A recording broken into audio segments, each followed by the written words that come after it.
Okay, welcome back everyone to our Fireside Chat series as part of the Falcon Frontier Accelerator. And today we're so honored to have with us Cecilia and Bobby, who are both mentors at the Accelerator, to talk about building strategic relationships. So for those of you who are here and those of you who are tuning to the recording, hope you can get a great benefit from the session. Now, Bobby and Cecilia actually both come from really strong kind of ecosystems or kind of like backgrounds.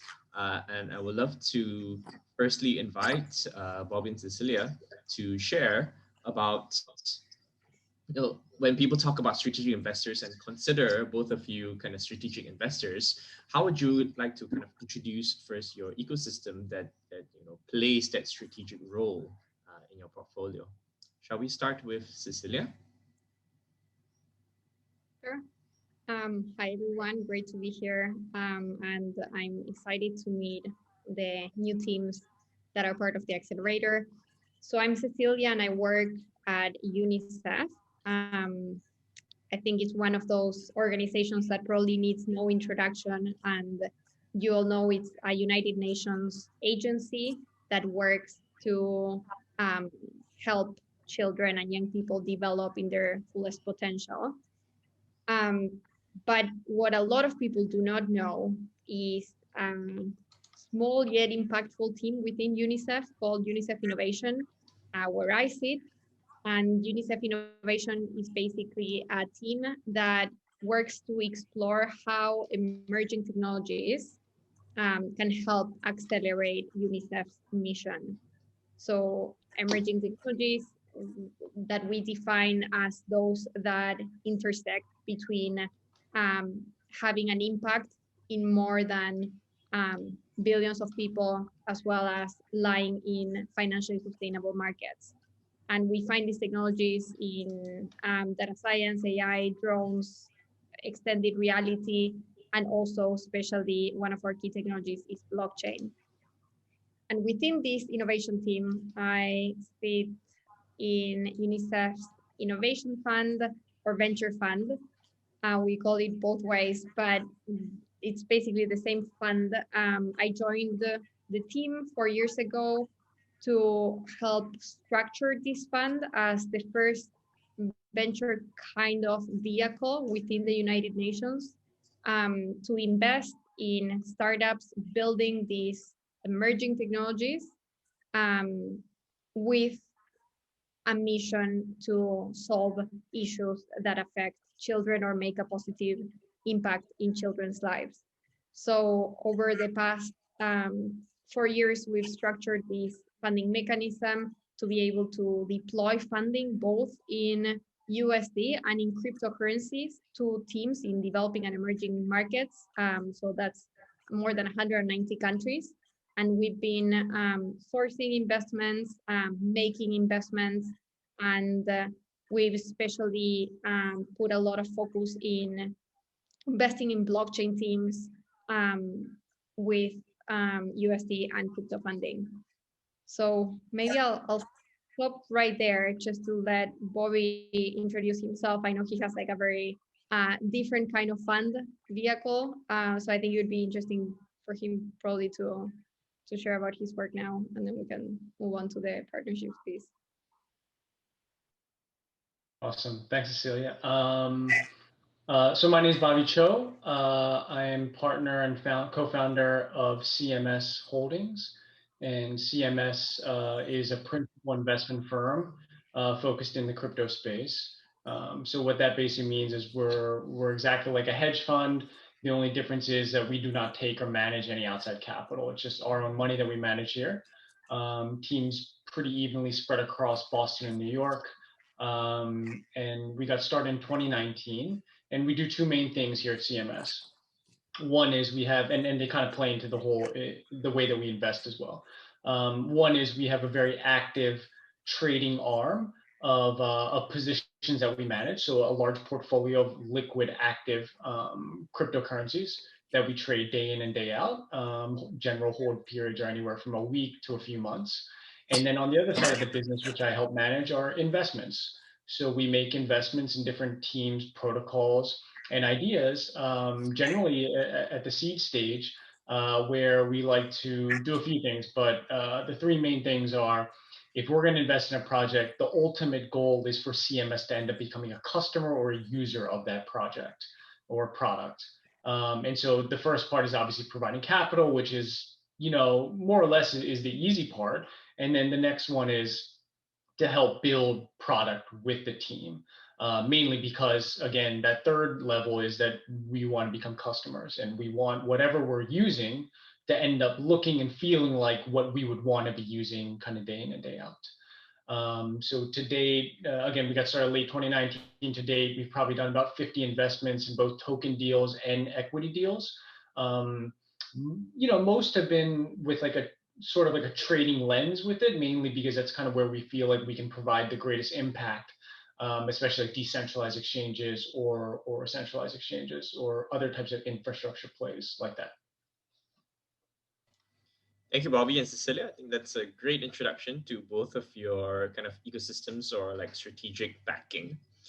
And certainly this is quite different from what we think about as like traditional VC, right? Where we may have a general thesis, and then you may be looking for a particular type of companies, you source, you support them. There's some usual portfolio management. So based on what you have mentioned, it sounds like there are significant differences between what you would look for and how you would support compared to these traditional VCs. Shall we dive a little bit deeper into what this kind of difference is? Maybe starting with Cecilia. I think you've really touched on some of the items, such as like looking for ways to support like young children or like developing economies, and let's dive a bit deeper into that. Yeah. So I think there's a lot of differences between the kind of investment we provide and traditional venture capital. That's why sometimes like it's hard to describe ourselves as Unicef's venture fund, just because the term means something so specific. So sometimes I'm cautious to not refer to us with such a standardized term. Because of that, there are many differences. One of the main differences is the fact that we call our funding equity free. That means that our first investment to startups working in the field goes up to $100,000 and is equity free. That means that they do not have to return the funding that we provide to them. So a lot of people talk about our funding as a grant, but we try to stay away from that concept, because in the international development field where we live, a grant is something super specific. It's a type of funding that has a certain structure, goes only to nonprofits, and basically has certain methodology within the funding. However, we try to mimic a lot the work and exchange that venture funding does. So we go in, we invest in a pool of companies, we strengthen their teams, their technology, their capacity. We guide them into strengthening their prototype, testing in the ground, and many more things to basically strengthen the team as a company. That's a big piece. All our investments are in for-profit companies, and we do not invest in nonprofits. And the reason for that is because we want these teams to not depend on grant funding. We want them to be financially sustainable solutions to the issues we're trying to tackle. So while it is equity free, the engagement is more venture kind like.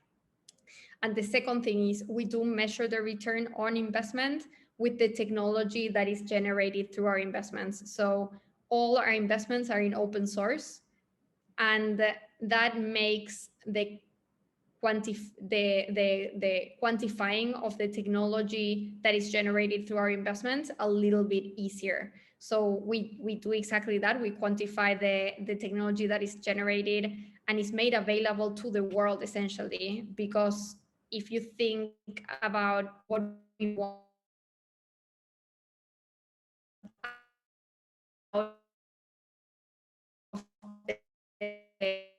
solutions, people, and improve the lives of as many children as possible. So if we do invest in a solution, let's say in Malaysia. We want that solution to be as replicable as possible in other locations to grow its impact.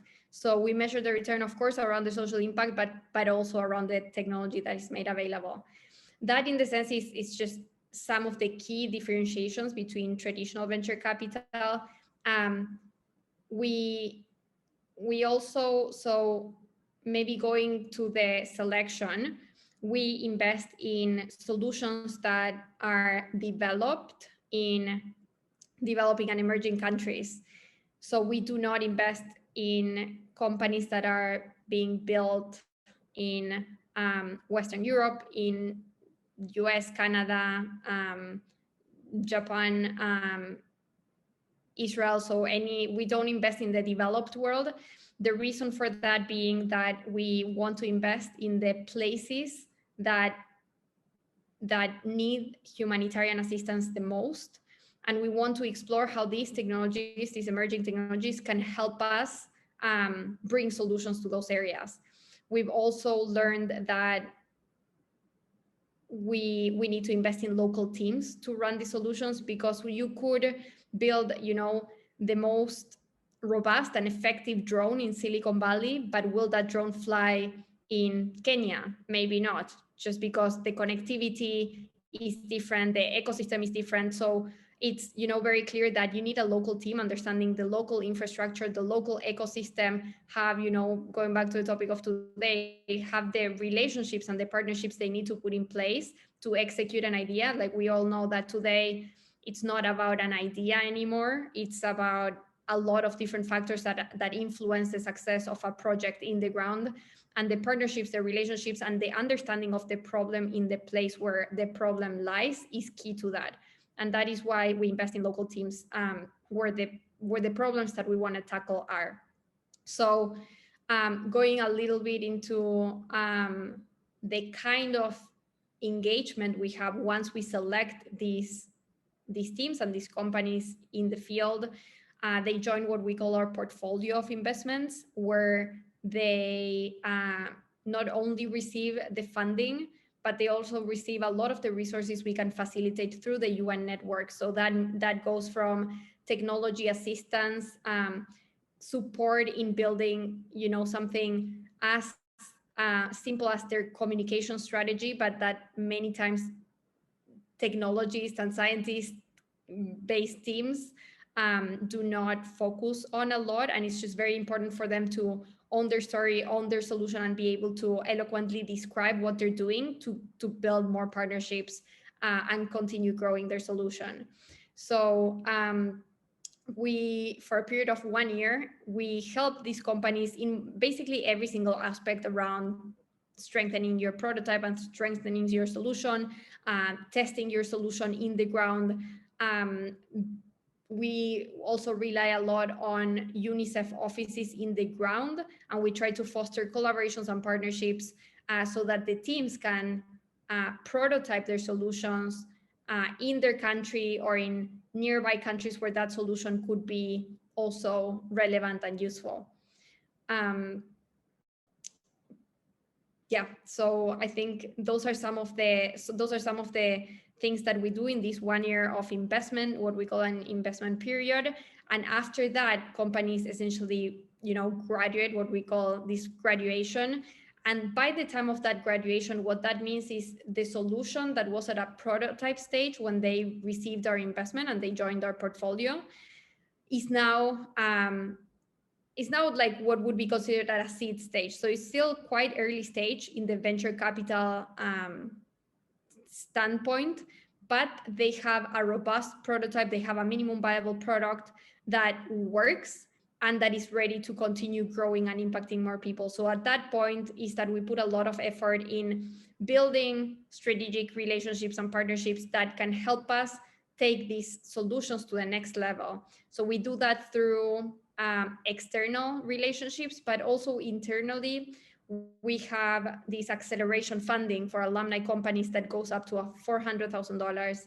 And with this funding, we continue to support the highest potential companies within our portfolio with funding, again, in USD or cryptocurrencies And we continue also to support them in other ways, such as internal kind of support to help them grow their solution, and especially partner with UNICEF offices in the ground and have additional prototypes and use cases in the ground, as well as these external partnerships that help accelerate the solution and take them to the next level.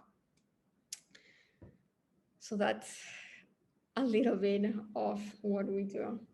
Thank you, Cecilia. That's certainly a lot of information and super interesting. May I zoom in a little bit on one of the points you discussed about using crypto as well for funding? How did you do that, or like in what form? So we, about a year ago, we launched this funding vehicle we call that the crypto fund. So it's basically integrated within the larger UNICEF venture fund. And through this specific vehicle within the UN, we piloted this funding in crypto denominated assets. And yeah, surely this was like quite innovative, because it was the first time the United Nations was deploying funding to startups with cryptocurrencies. And so far we've been, we've structured that crypto funding vehicle to deploy funding in Bitcoin and Ether. And basically the funding works in such a way that it receives donations in those two currencies so far, and deploys investment in startups again in those two currencies. I see that is certainly a very forward-looking, and I presume solves a lot of the potential, cross-border transfers and making sure it gets there, those issues. So yes. Yeah, I was going to say it must be with like some of the countries that you mentioned doing business or investing in some of those entities in those countries, dealing with some of like just the wires of the banks there, exchange rates, stuff like that, must be super efficient using Bitcoin and Ethereum. Yeah, so I think, yeah, depending on the country, that was one of the key benefits that the teams highlight. I think for us, it was important to know. It's important to know that for us, it was set up as a prototype fund. So from the perspective of the UN, we set it up so that we start experiment of what it means to live and work in this digital world where we're living now. And the fact that we can't be left behind, and there's a lot of things that we need to explore around working digitally and being able to receive and fund with cryptocurrencies is one of these factors. Cool. Very cool. Thank you, Cecilia. Now, Bobby. Yeah, sure. So I guess like the main difference of like VCs versus, I guess, us, and just that whole narrative. I guess like when you look back at like let's say like 2017, for example, you had like kind of the ICO craze that kind of happened, and then stuff started to taper off. Well, traditional venture capitalists at that time, I think, had a pretty hard time, and still, I think pretty recently, it's become something newer. But up until recently, it was very difficult for traditional VCs to invest in tokens. So any sort of raises that involve some sort of token aspect to it. Why? Because of maybe just the custody around it and just the regulations around it. That's changed quite a bit today. I think there are a number of, especially some of the largest venture capitalists that that will now participate in these deals. And to be honest, I'd probably say about 85% of the deals that we've invested in have had a token aspect to them, or have some sort of mechanism embedded into the agreement that says, hey, you're going to invest in equity, but at some point down the line, we may issue a token. I think like one of the big things that happened in the news this week was, or maybe it was last week, when Coinbase had filed their paperwork with the SEC, they had like a little snippet in there that said, hey, at some point down the line, we may issue a token. And so I think that's been like a big change in the industry, is that you now have traditional VCs that are much more comfortable investing in token deals versus just pure equity. And so I guess for us at CMS, what the big difference is between us and traditional VCs, Well, I guess the biggest thing is we're just very active. And what I mean by that is that, going back to what I said earlier about, look, we provide capital up front for the initial investment. Again, that's sort of the easy part. We get pretty hands-on with the product itself, mainly because we have strong opinions about how we think the product should be accepted when it goes live. We obviously want the product to look and feel like something we would use ultimately.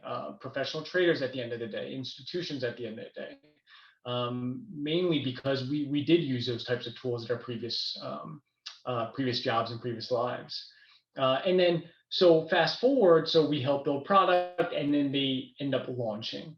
We end up becoming a customer, but we will also provide additional capital to some projects once they launch, because maybe the product has some sort of, and obviously this is a newer phenomenon, but some sort of yield farming aspect to it, or insurance mining to it, or transactional mining to it, or liquidity mining to it, where we'll go ahead and put in another $500,000 million into the project, just to bootstrap their liquidity day one to make it more attractive for other users.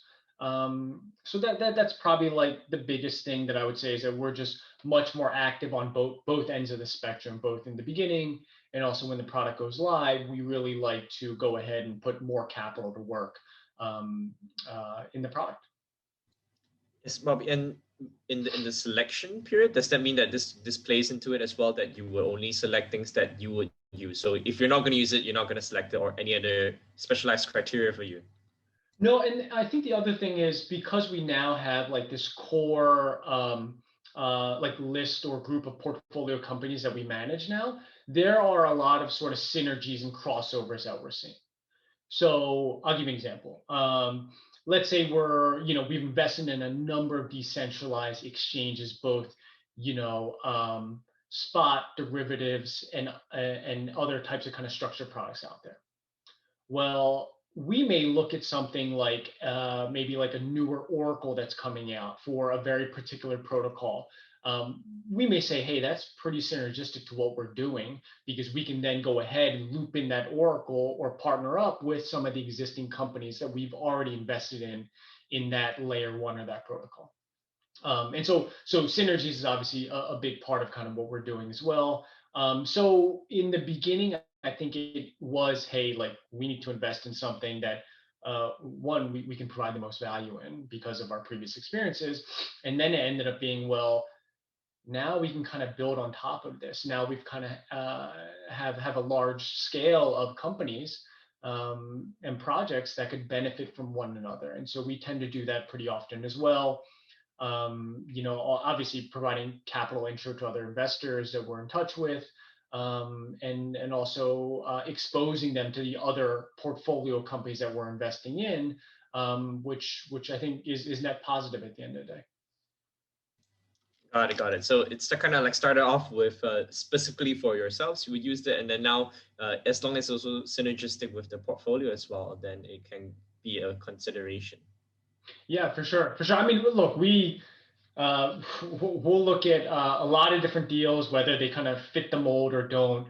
And there are other things that are just super interesting that might be way ahead of the curve, right? I think like when we were looking at NFTs like this time last year, we said, well, I don't know where this is going to go. And I still don't know where it's going to go, to be honest, even though there's a lot of excitement around it. But again, that's like outside our wheelhouse. But I think as investors, we say, well, I think we would be a little short-sighted if we didn't go ahead and place some bets in the space, because obviously we think the world is going to continue to kind of move towards this digitized format. So, well, why wouldn't we do that? And then, so we've made some investments in, NFT marketplaces and stuff like that, again, I think we can kind of help out with our previous experience. All right. Yes, and moving with the times as well. So moving to, I think, the next question here, maybe we can continue with Bobby, just building on the momentum. So we talked about some of the ways that you strategically support Let's illuminate that with a few examples, or maybe your favorite example of like one or two teams that you feel that CMS really gave like a lot of strategic support, like you mentioned, used the product, gave like strong opinions of the feedback, put in capital afterwards. How did the team evolve and engage with you in that process, and how did they turn out after that process? Sure.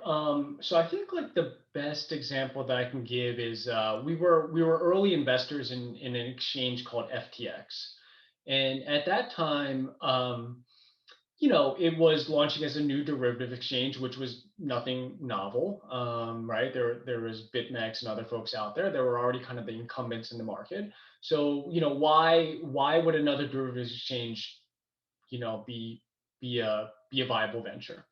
And one, we had known Sam previous to FTX when he was running the business at Alameda. And so we kind of understood the team aspect a little bit better than most, I'd say. And so we invested in them.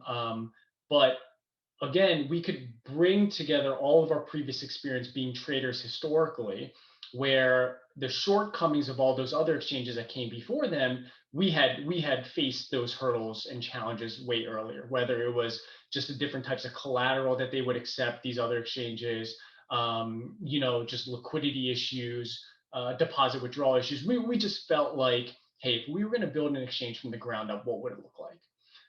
And so fast forward to the product side of things, one of the frustrations that we had, both me and my partner Dan, is that like as traders, you wanted to be able to express any view that you felt. So for example, the number of cryptocurrencies out there, they're probably like, I don't know, 3,000 tokens out there in the market today. And so segmentation became very important, a few years ago, where, in 2013, when I first started in the space, there was just Bitcoin, right? Then a few years later, Ethereum came out. Well, now there's all sorts of tokens. Well, why couldn't I do a trade that expressed a view on a whole sector? And you couldn't do that anywhere at the time, right? And so, but FTX was very novel in creating things like their DeFi perpetual contract, or maybe their privacy contract, or their exchange contract, where I didn't have to pick one individual winner out of the group. I could express a view on the whole industry or that whole sector within that industry, which I think helped a lot of other folks as well. And then when they launched, fast forward, we are probably like top 15 trader by volume on there. We don't do any marketing or market making, I'm sorry. And so over time, we knew that the exchange was growing because we would drop further and further down the list, which was a good sign, right? There's more customers coming on board. So that's probably like the best example I can give. But again, like there's a lot of other let's call them like exchanges out there that we've invested in.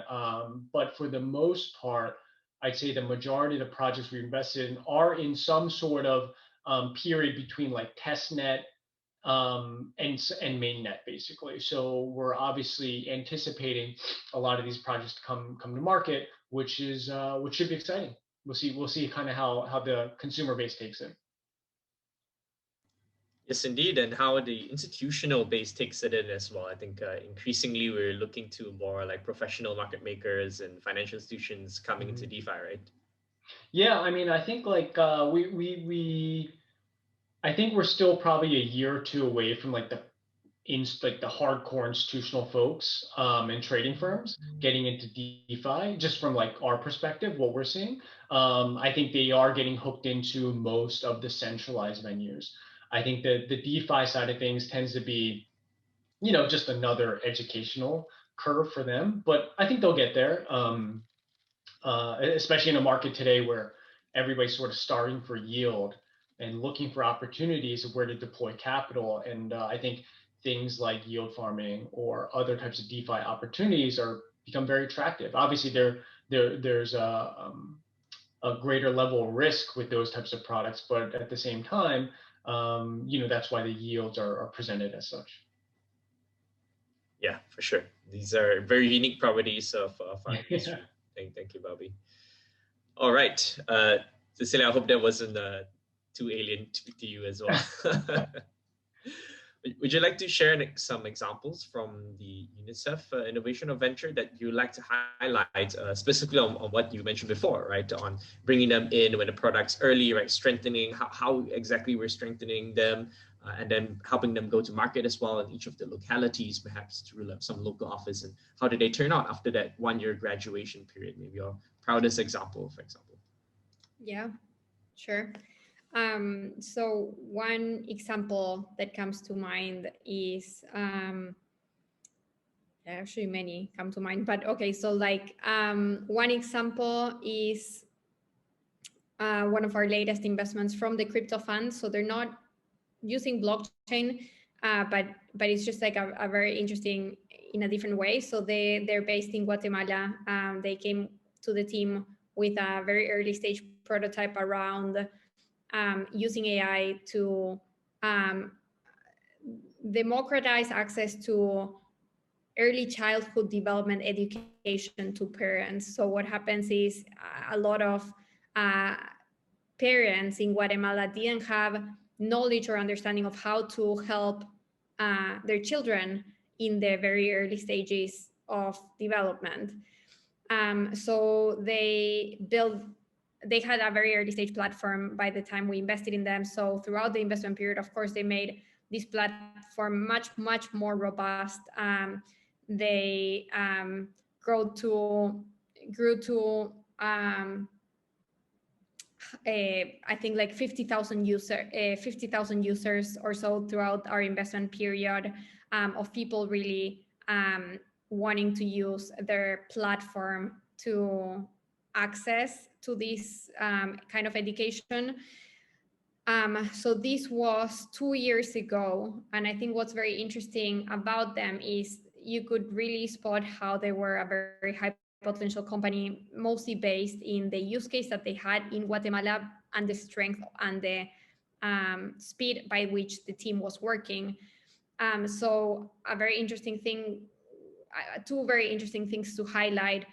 One, through partnerships that we facilitated, they partnered with UNICEF Bolivia and UNICEF Peru to tailor their pilots again to the local characteristics of those countries, to make sure that they would also work together with the local governments to deploy their solution and basically get the funding they needed to deploy that solution in those new areas. So they massively expanded their solution geographically in Latin America. The second interesting thing is the fact that when COVID happened, they realized there was also an additional untapped need in that market, which was around pregnant women not receiving the care and the knowledge that they needed to navigate the early days and basically the months of the pregnancy period. So they created this new platform specifically targeting pregnant women plus partners to navigate through all the different challenges and situations related to that new phase. And they were, because of that and because of that proposition, they were one of the first recipients of the crypto funding when we launched it. Basically, what happened at the time was when COVID emerged, we decided to extend crypto funding to the companies as a tool to accelerate very fast funding to the alumni companies that had very interesting propositions with local partnerships ready to deploy, but without the access to the funding that they needed to tailor their solutions around it. That prototype was a really good success, and based on a lot of the engagement we've had and the fact that they now have such a robust solution that is so very much needed in the region, in Latin America in general, we're now considering them for this acceleration funding to deploy their solution in new territories within the region.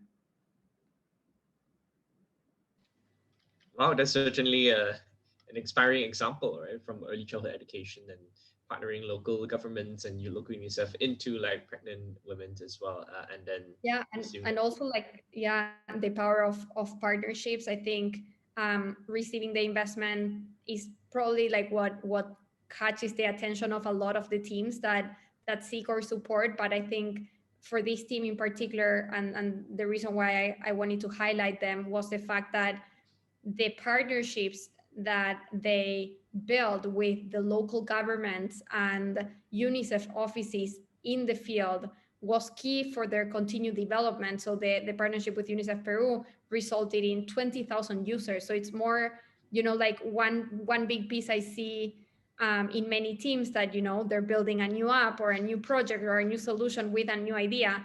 The key thing that you see it's missing is like, okay, have you deployed it in the ground? Have you actually verified that if you put this thing there, like people use it?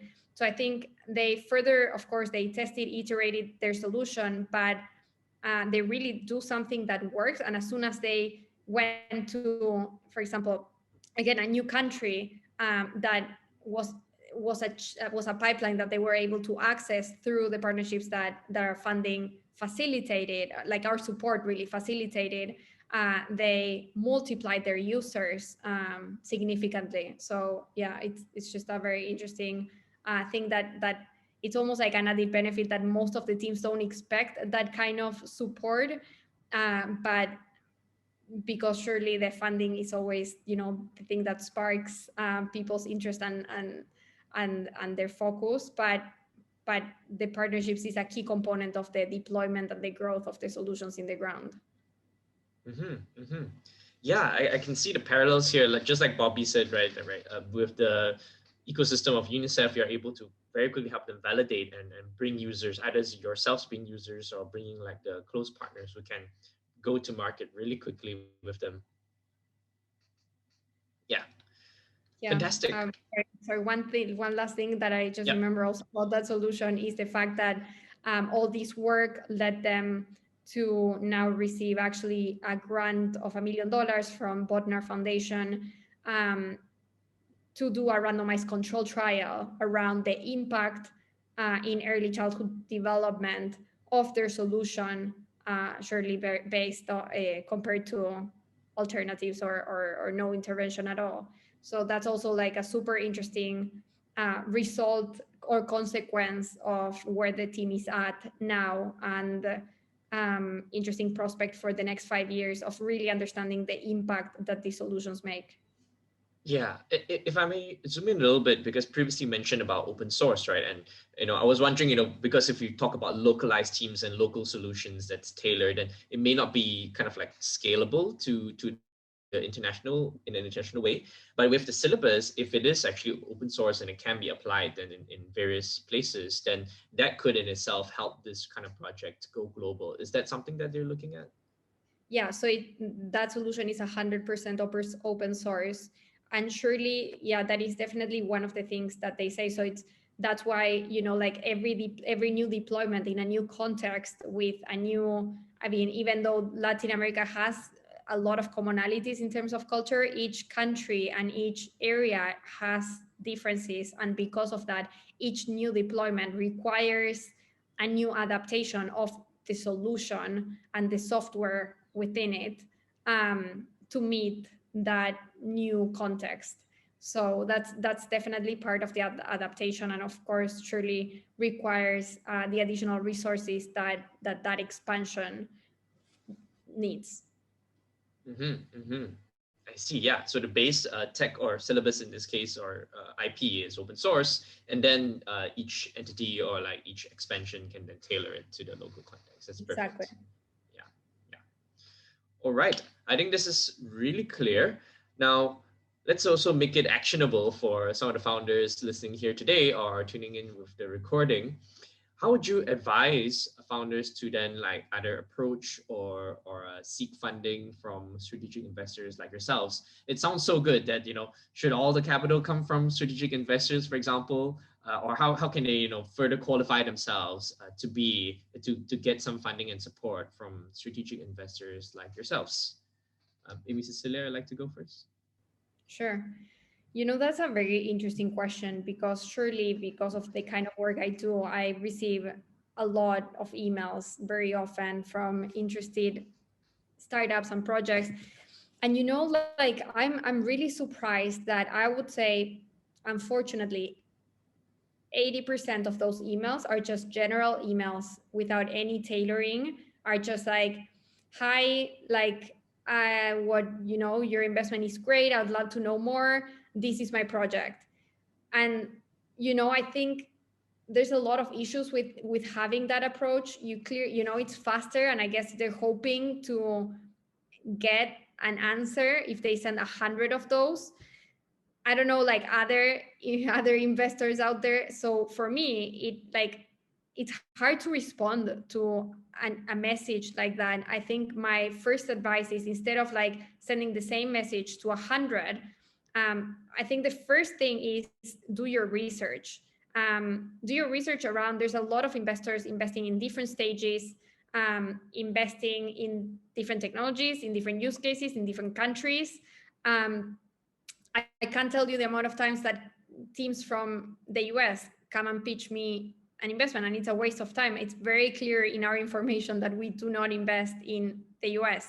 So the first thing is essentially do your research, and really reach out to an investor that maybe you don't know personally, but that you've researched, that invests in the kinds of solutions um, that you have in your hands.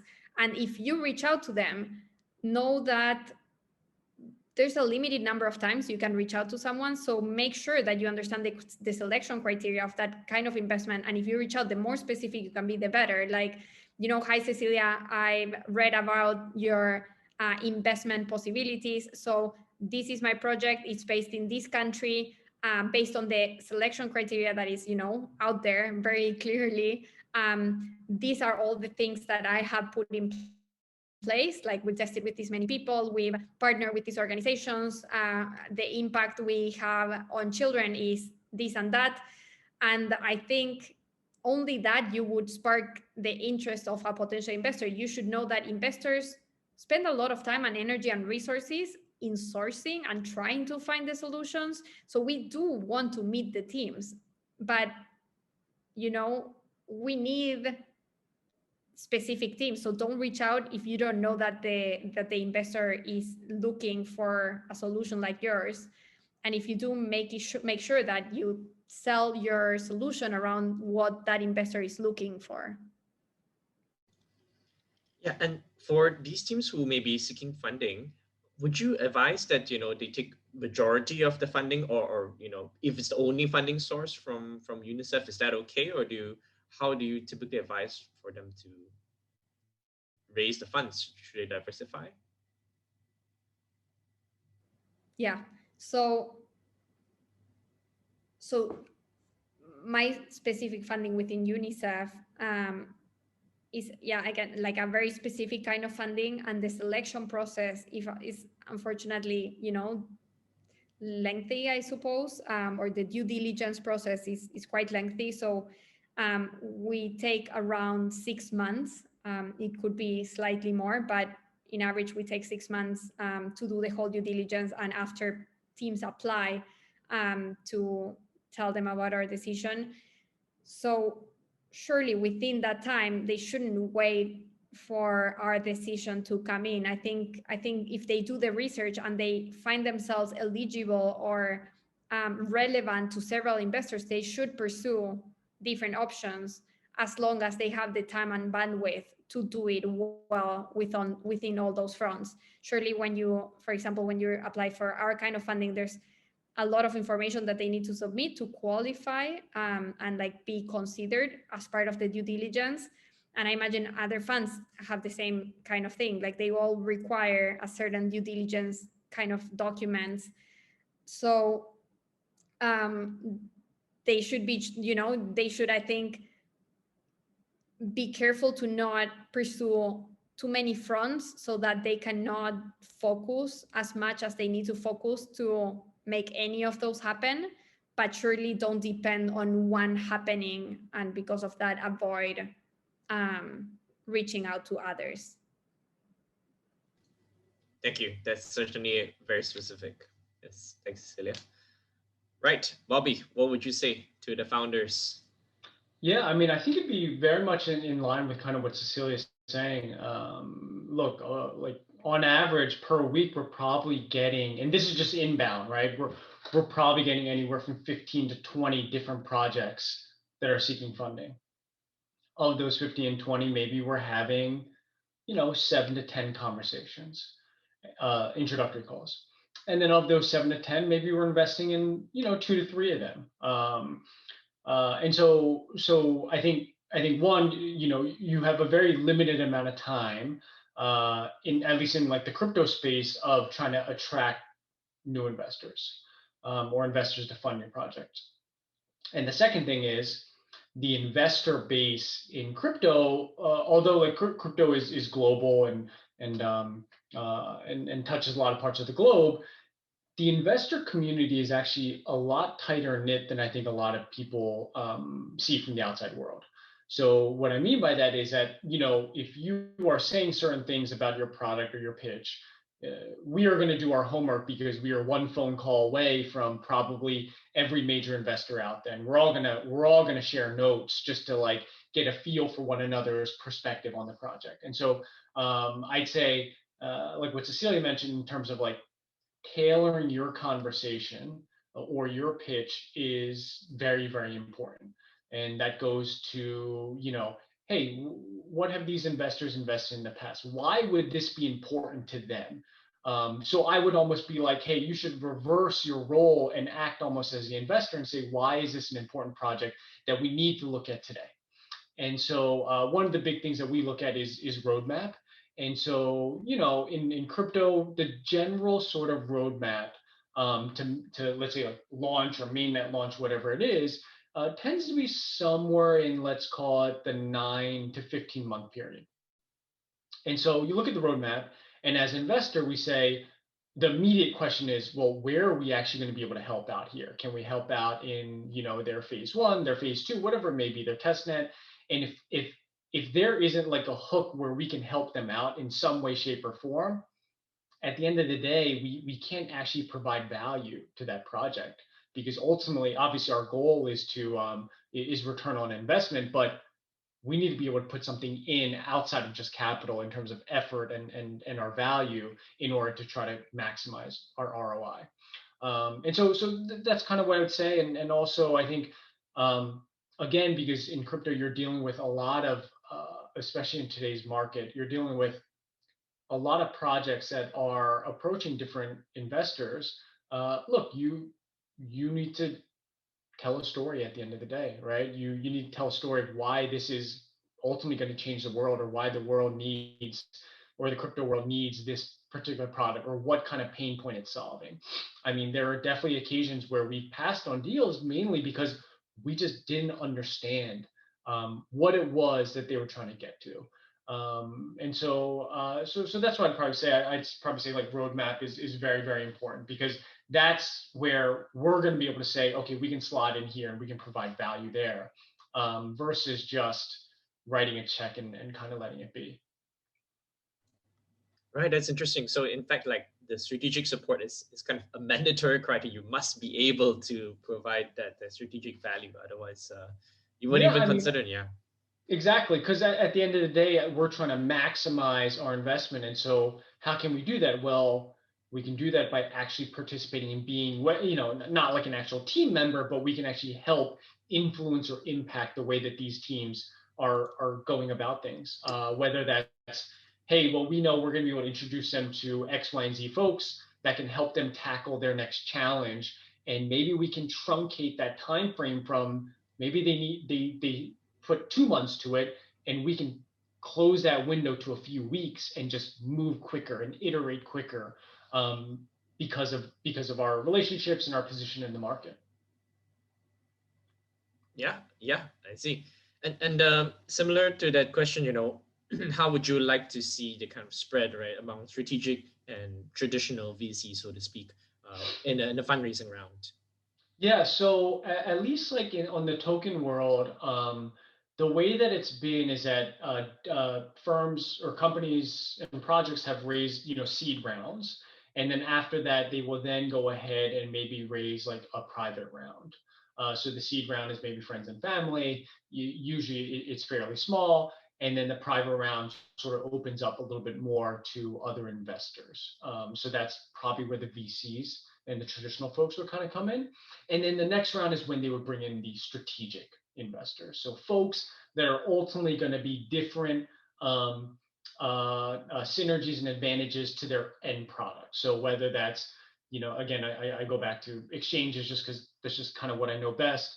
But let's say you're an exchange and you're raising capital. Well, it would probably be like a market maker or somebody like that ultimately is, one, you're giving them skin in the game, which I think is important. But also now they have a reason why they should be market making on your exchange or providing liquidity or doing different things like that. And so that's generally how I've seen the breakdown. I think that bringing in strategics earlier on is definitely helpful. Mainly because it feels like in today's market that there are a lot of people who are maybe more trading focused that are now doing more longer term investments. I feel like the crypto space is the only space where you have research firms or maybe data providers or other folks like that also on the side are running like a fund that are investing in these projects, and it's like it's wild to see that they're doing it. I think it's pretty awesome. So there are definitely a number of strategic investors that have emerged over the past 12 to 16 months that are trying to provide value. And so I think it's good overall for everybody, especially for the projects, because they have a lot more optionality now of how they want to approach folks, because it's not just going to be, the big VCs of the world that they have to try to go after. When now there are a number of people in the crypto space that can provide value and capital. Mm-hmm. It sounds like, it makes so much sense that, shouldn't we go for purely strategic? Like, should there even be any room for traditional, so to speak, if, all these players can give you all these benefits? I think there's definitely some, there's obviously like the legacy idea of, hey, well, we want to bring in a very big brand name traditional VC because obviously that helps build branding and trustworthiness to an extent and things of that nature. Or on the flip side, let's say that you are a private company that maybe down the line you want to go public. Which certain crypto companies are doing via SPACs and things like that. Well, maybe the next or the last equity round that you do is when you want to actually bring in some of those really big VCs, right? Because then when you go and debut in the public markets or start to file, that that builds confidence within the public sort of investor base, which are at the end of the day could be retail folks, as we all know, can play an influential part in these markets. Mm-hmm, mm-hmm. I see. Yeah. So either for the branding or maybe some of the more traditional processes like going public. Yeah. Makes sense. Yeah. And I'd say, again, I think a healthy mix of both is good, because as what we've seen, and as you probably know, most, if not all, people in crypto came from some other sector, some other world, some other industry. And so there are a lot of sort of like great ways of idea sharing among investors, where they provide a certain value because of their experience previously. And so I definitely think there is a benefit to having a good mix of folks who can help the project. That's certainly insightful. Thank you, Bobby. We have a couple of minutes left. I'm not sure whether are we really tight on time, or we could perhaps invite some of the teams here to ask some questions and introduce themselves. I'm okay on time. I do need to jump off in 5 minutes. Okay, but so let's to continue later if there's any funder that wants to chat more. Yeah, 5 minutes, I see. So maybe we'll just do a very quick lightning round of like intros, or if you have any questions, can come later. Chase and Franklin, I see you guys are on here. Would you like to come on and say hi? Hey guys, my name is Chase. I'm the co-founder and CEO of OP Games. So essentially, it's on the entertainment track, gaming in general, but more on allowing developers to create crypto tournaments within their Secret game of skills. So that's what we do. Yep. Great. Franklin or Synsotech?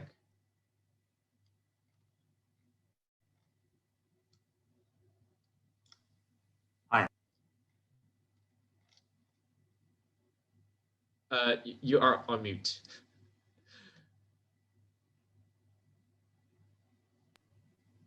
Okay, this is Randy.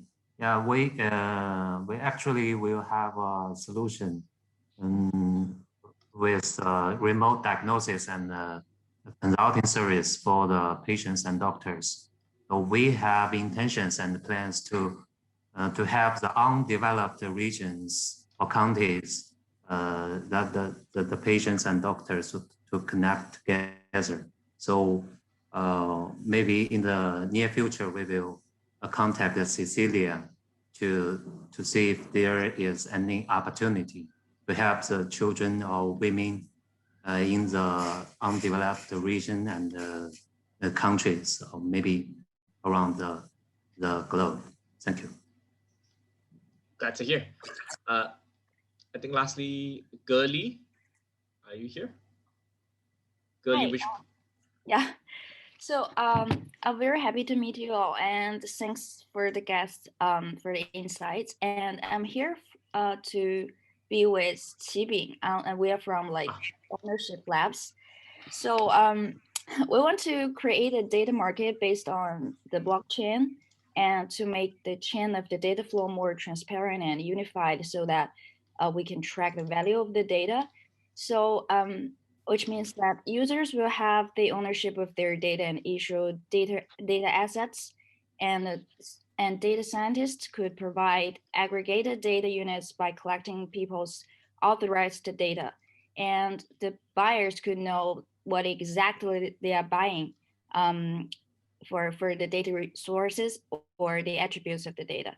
So we think this process could be transparent because that's how the data flows, which means we don't need centralized data monopolies to control our data without asking our permission, and they can make tons of money from it. So yeah, that's basically our ideas. And we have a question for maybe for the guests. Based on our ideas, what do you see as the potential use case, maybe combined with DeFi or other stuff? Do we have some time for a quick response? Otherwise, we may need to wrap up. Thank Cecilia you. or Bobby? Yeah. I think if I just like understood the business a little bit better, it might be a little bit helpful. Yeah. But I'm happy to provide feedback like on the side if you like. Right, I can hang on for a little bit longer too. Thank you, Bobby. Yes, I understand that Cecilia is running out of time, so I'd like to wrap up here first. And thank you again so much, Cecilia and Bobby, for taking the time. It's been super insightful to learn about the Unicef Innovation or Venture Fund, as well as how the CMS Holdings and how both of you actually provide so much strategic value to your portfolio and help these companies grow. I hope many of the founders, in fact, some of them already come to mind, can actually approach you for some of this strategic collaboration as well as funding, and hope to also bring these opportunities to more startups who are viewing this recording. Sounds great. Thank you.